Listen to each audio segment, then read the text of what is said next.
welcome to this episode of Unraveling the Veil with your host, Yara Rose, also known as Katie Mosier from the yararose.com website. That is YARAROSE.com. Hi, everyone. Welcome back to today's episode. I am so excited to be here talking to you all again. I actually had an idea while I was out riding this morning. I was like, I'm going to talk about this. And then I sat down to record and I asked Spirit if they had any messages that they wanted me to send you or what the material was that they felt was most appropriate right now for my audience. And they gave me completely different cards than what I had expected. So we are pivoting with their guidance and we are going to see what kind of messages they have for you today.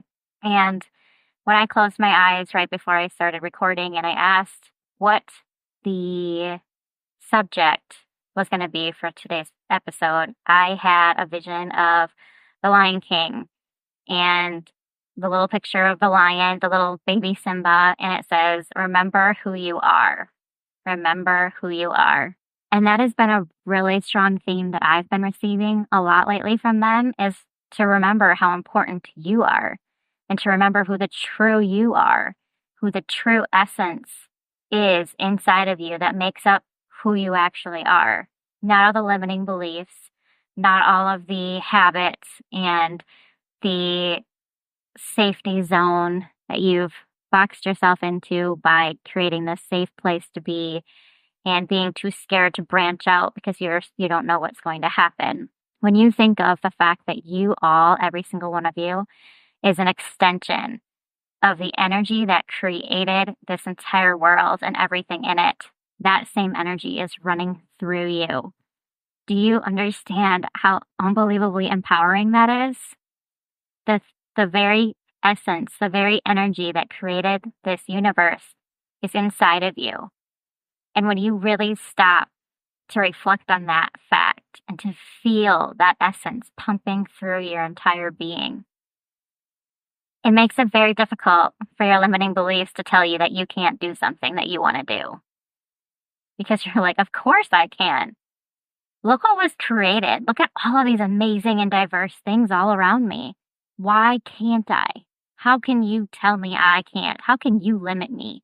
The only one that can limit me is myself and what I believe to be true about myself. On that note, the first card I drew was from a deck called The Secret Language of Light by Denise Jarvie, and it was number 11, Remembrance. It says, recall your soul's truth. You are ready to live your life from the wisdom of your heart. You may have been citing 1111 as a reflection of this. If not, you can expect to be receiving this sign soon. You may see it on a clock, a phone number, a receipt, or in a dream. With this wisdom, fresh and innovative ideas will flow into your mind as new ways to live your life. No one else has to change their ways, only you. Live from your heart, be an inspiration, and discover a new world. Some call 1111 an awakening code. You must have awoken on some level to receive it. It is a sign that you are much more than what you think you are. 1111 has many different explanations because we are all asking different questions. There is no right or wrong meaning, but at the heart of 1111 is a loving, intelligent energy that will always encourage you towards your soul and where you will remember the truth of who you are. Spirit really wants you guys to know who you are. Not who you think you are, but who you really are. I know that's a topic that we've talked about from time to time. That sometimes we get caught up in what other people think we are, or what other people expect us to be, or even the type of person that we have created ourselves to be by trying to please others, or adapting certain beliefs that we think are true about us that we haven't challenged in a while, so we just roll with it and say, no, I don't like that, or I don't participate in those activities, and here's why. They want you to challenge the here's why. They want you to challenge the story that your mind keeps supplying for why you can or cannot do something, or why you are interested and are not interested in other things. Because as we age, we create these stories about why we can and why we can't, and why we like this and why we don't. And these stories take over, and we forget why we even thought them in the first place. They just become so ingrained as part of our identity, as part of who we think we are, that we don't even think to question them. And as we grow up and as we go through new experiences, we're being presented opportunities to shed these old stories, these old beliefs, these old habits. And sometimes we don't even think to question them anymore. They've just been such a big part of our life for so long. We think that's who we are, but it's not. And Spirit really wants you to take a close look at who you are and the stories that you're telling yourself and questioning those and challenging those stories. Is that really true? Is that really who you are, or is that just who you've become because of these? And is it serving you anymore? The second card that Spirit had me draw for you today is from the Unshakable Inner Peace Oracle cards by Shannon Kaiser. And it's number 12. Your soul tribe can't show up until you do. I'm just going to read this straight from the guidebook as well. Do you crave a deeper connection?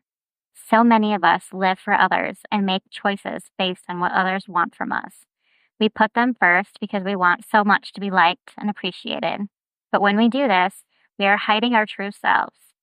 When you hide your light, you can feel depleted, let down, and exhausted. Are you hiding pieces of yourself? Many of us think it is easier to go with the flow of the crowd, but in doing so, we sacrifice our true selves. We fear speaking up and not being liked. We believe it's a risk to show our real selves and not be accepted, but the opposite is true. Your true tribe can't find you until you start showing up as the real you. Use this opportunity to start being more honest and real with yourself. What do you stand for? What do you need from a true friend? First, give yourself these gifts. If you want more appreciation, ask, how can I appreciate myself? From this foundation of self-love, you will grow your connection and attract more like-minded and like-hearted people. There are more people out there who are waiting for real, deep, meaningful connections, but they can't find you until you show up as your authentic self. Share all of you more openly with others. It's possible some people may fall away, but this makes room for the more genuine to come into your life. The most amazing thing happens when you start to show the world the real you. Your emotional and spiritual needs are met, and you also get an honest reflection back.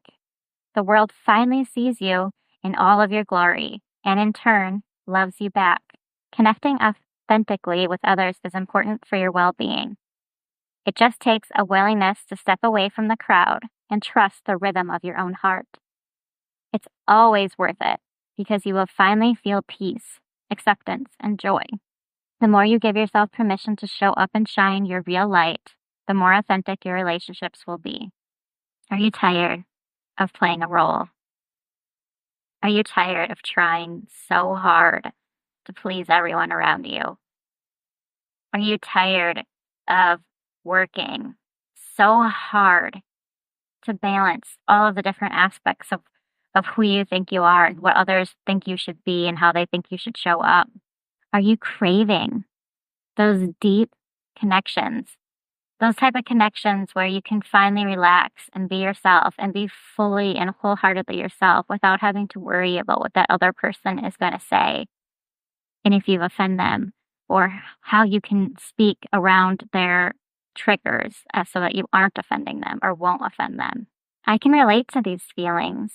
I really can. I was a people pleaser for so long.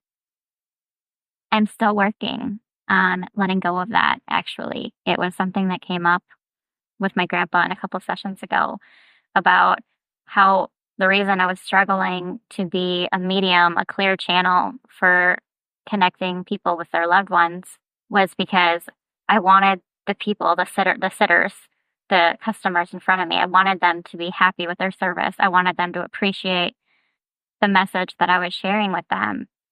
And he said, Katie, you can't go into a medium session wanting to people please. You can't have that type of belief in your system operating it, because then it tries to limit what you can and cannot say because you're too scared to offend the person sitting next to you. And sometimes spirit needs to give them a message that they're not going to necessarily love because it's a wake-up call. It's the healing that they need. They don't always need the flowery roses, love you, da da da da. Sometimes they truly need the hard stuff. And sometimes the hard stuff isn't going to be received in the most lovey-dovey way at that time, but it's what they need. It's what they're going to need. It's going to give them that kick to move forward, to really understand that they are at a crossroads in their life, and the only person that can help them is themselves. And that's by choosing what is right for them, what is the best path forward, by following their own intuition, and by receiving the messages that Spirit knows they need.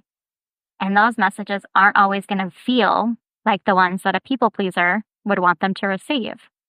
So in order for me to be the best medium I can be for people, I had to let go of the idea that I could pick and choose what messages were appropriate. If someone comes to me and asks for a reading, I have to give them exactly what I give them. And if someone shows up that they don't really want to hear from, that's not my responsibility. That's not for me to decide. I don't get to choose who sits in front of me, and I don't get to choose who comes before to give them the message that they need. Because sometimes there's a difficult relationship that was left unresolved when that person died, and that person now sees the error of their ways, and they want to try to offer healing in a way of saying they're sorry and that they understand. And maybe the sitter's so angry at them that they're not ready to hear that. It's not up for me as this human being to decide what's right and what's wrong. Spirit knows what is the best way for you to heal. Spirit knows what is the best message for you to receive at which time. That's outside of my control. And it goes the same with just functioning in society. I know there's so many different expectations that are thrust upon us. And sometimes you just get lost in it all, and you just want that one person or that group of people that truly understand you, that truly resonate with who you are, and they just love you for it, instead of always saying, hey, could you try to do this? Or could you be more like this? Or hey, don't use those words in front of me. Our lives aren't meant for us to be actors in these plays where we have to go around and behave a certain way among certain people in order to make those people happy. We're supposed to all be who we are, who we truly are. I'd say the people that don't appreciate that are going to fly away. They're going to flow steadily out of your life. And that's okay, because in order for you to grow, and in order for you to make space for those that are authentic and that are going to appreciate your authenticity, you need to let go of the ones that don't. And I know that there's going to be a period of mourning for what once was. But what's coming in is going to be even better. And it's going to be worth going through the mourning period, because you deserve it. You deserve the best life you can have. And that means being who you are, who you truly are. I don't know about you, but I've definitely had that feeling before, where you're out in public and you're surrounded by people, but you feel so unbelievably isolated. And it's not because you are isolated, and it's not because you really are alone. It's just because you're not being who you truly are. So you don't even feel connected to yourself. And then you definitely don't feel connected to any of them, because how can you be? You're not being honest about who you are. You're not showing up the way that you are meant to. Those people aren't even seeing the real you. And there's this artificial wall between the two of you. Put away all the masks. Put away all the costumes. And be brave and empowered, and love yourself enough to do what you can to be who you want to be. I saw something on Facebook yesterday, and I posted. It kind of ties into the topic today. Not a lot, but at the same time, I feel like it's important to bring up. I don't know who this is, but it was posted by LaShanda Brown. And it says, a journalist asked Will Smith, whose wealth is established at $350 million, if his money makes him happy. This was his response. I spent half of my life raising money, and now I spend the second half of my life giving it away. Once you've bought everything you want, there's no material thing that can ever satisfy you. I hope everyone can feel this. When you realize that no relationship, no money, no kids can make you happy, there is literally nothing that you can do. You have to find the happiness in your mind and in your heart, regardless of all of that. Even with all the money in the world, we end up realizing that everything we are looking for is within us and not outside of us. And I think that's a very powerful message. And I know that it's one I've conveyed to you several times before. you aren't going to get the validation that you deserve when you're not being authentic, because the validation's not going to feel as good because you're not being your true self and you're feeling like this made up version of you, this person 2.0 or whatever. That's what's appreciated and that's what you like. And that's going to wear you out because you can't pretend to be someone else your entire life and expect that you're going to feel happy within yourself, because in doing so, you're rejecting the very essence of you. And you can't lie to yourself. You know what you're doing, and there's going to be an unhappiness there. And it doesn't matter how many friends you have outside of yourself. It doesn't matter how much money you have, how many cars you buy, mansions, places, whatever. If you're unhappy within yourself, money can't change that. External things are not going to change that. I have a card and I can't think of which one it is, but it says you're never going to get enough of that which you don't need. So start showing up for yourself. Start being who you truly are. So that way you can be happy in any situation, anywhere in the world, with any person. You know, the other day I was drawing cards, and I have specific decks every morning that I draw for specific areas in my life. Some are Yara Rose, some are, my family, my relationships, and then I always do one for personal development. And this particular day, I was feeling a little worn down from all of the personal development. And I was kind of like, why do I need to do this every day? Do I really need to draw a specific message for personal development every day? Why is this even important to me? And I know why it's important to me. I've shared multiple times through multiple different ways with you why it's important to me. But in this instance, my ego was fighting really hard to try to just be myself and not have to worry about moving forward all the time. It presented an opportunity for me to reflect on why personal development and healing the inside is so important to me. And even though I've talked about it a couple times with you before, I really just want to share again that doing the internal work, although it isn't always easy or fun, it's the most rewarding thing you'll ever do. Because no matter where you go, there you are. Doesn't matter if you're on vacation or if you're at work or if you're celebrating something amazing like a wedding or something with your family, or if you're at a funeral, no matter where you go, there you are. So why would you not take the time? Why would you not put in the work to love yourself? So that way you can love yourself in any situation, in any storm, in any rainbow, in any sun-filled, shiny, loving day. Why would you not do that for yourself? That's the greatest thing that you can do for yourself in the world. Because when you love yourself and you've done your internal work and you show up rightly in the world, it's a ripple effect. And everyone around you starts seeing how amazing you feel and feeling that vibration, and they want that for themselves, and they start doing it for themselves, and it just goes out in waves from you. So not only are you helping yourself in the best and most beautiful way ever, but you're helping those around you. Personal development and healing is so important to me because I've lived my life without it being important, and I didn't like where I ended up.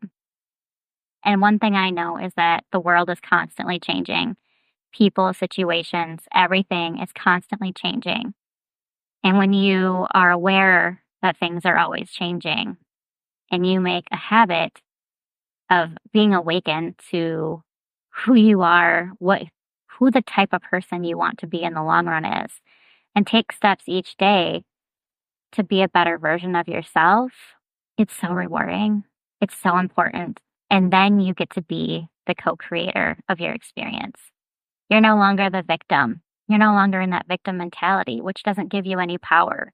If you view the world as a place that just does onto you and you just have to take whatever it dishes out, you feel like that victim, and there's no empowerment in that. But when you realize that your decisions, your choices, your energy, your focus helps bring in those things, those opportunities, those situations, and you honestly reflect on, okay, why did that happen? How did I play into that situation happening? What can I learn from this? What can I gain from this? How can I transmute this into being a better and brighter person so that way the next time I'll rise above and I won't take that lower road? Every situation you encounter is a moment, is a time for learning, for growing. And sometimes you don't take the high road, and that's still fine because, like I said, you'll learn, you'll grow, and you'll see where you're still struggling with that particular aspect of your personal growth. And it is important for me. It's very important for me to draw personal growth messages because sometimes I do get the ones that say, hey, hey, take a vacation, or hey, take a rest. This is really time just to integrate. Your body's integrating all of the new things that you've been doing. And it's not a time to push forward, but it is a time to reflect and prepare for the future. But it's always important for me to be aware of where I am as far as my personal growth because I want to make sure that I'm growing in the way that I want. I don't want to grow. I don't want to live as a victim to the unconscious thoughts that I have.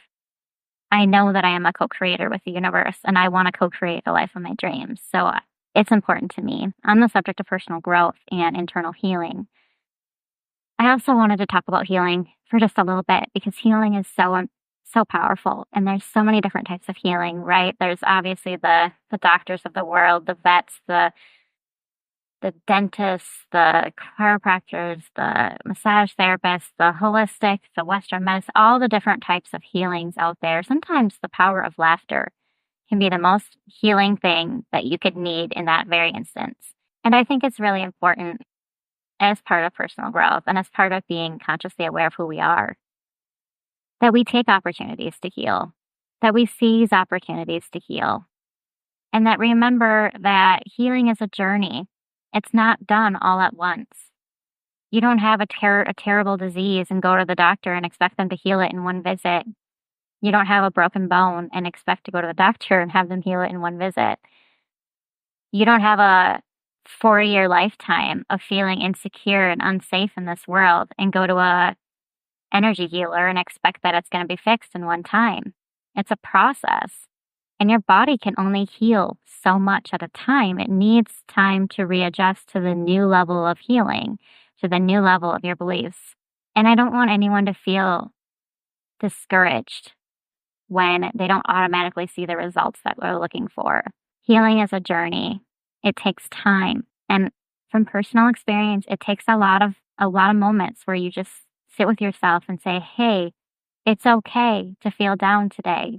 We're processing through a lot. We're still going to make it. We're going to get there, but we just got to take this moment to time out, to take a break, to love ourselves, to relax, forgive ourselves for everything that we've gone through, for the reason that we got ourselves in the situation. We didn't know any better, but now that we are knowing better, we're going to do better. But in this moment, you have to extend yourself grace and love and forgiveness.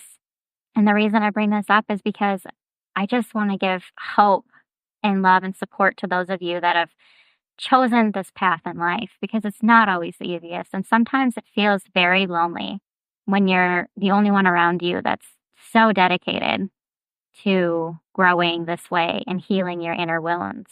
But I would never go down this path for anyone but yourself. It's a very personal, deep path, and you are going to have the most beautiful rewards. And I just want to offer you love and encouragement and let you know that you can make it through the other side and you're never alone.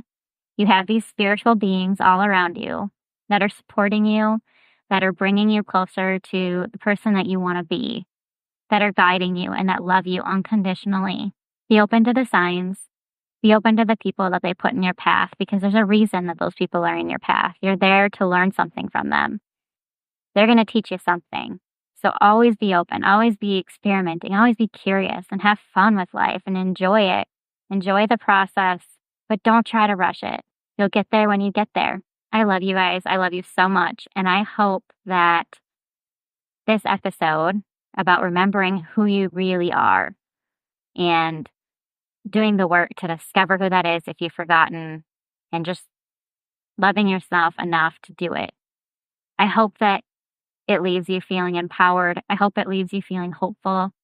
I hope that it gives you that little extra motivation to keep going on those days where you feel like you just don't see the point. We've all been there, but you have such an amazing life ahead of you, and you're so worth it. I love you all so much. I can't wait to talk to you again. Thank you so much for joining me today, as always. And I wish you the most love, light, and inspiration. With all of my love, Yara Rose.